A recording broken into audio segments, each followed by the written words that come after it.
जी दोस्तों, अस्सलाम वालेकुम जनाब। आज एक नई कहानी के साथ जनाब पेश की खिदमत है। एक जनाब बिल्ली और घोड़े की आपस में जनाब रेस लगती है।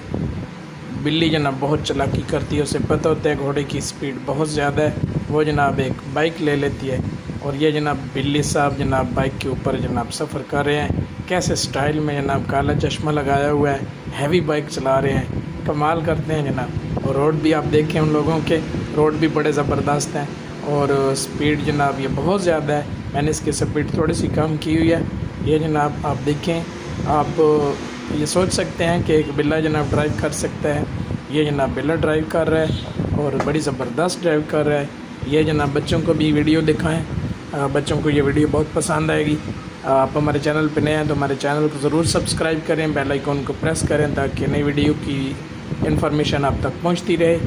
बहुत बहुत शुक्रिया, थैंक यू, अल्लाह हाफिज़, गुड बाय।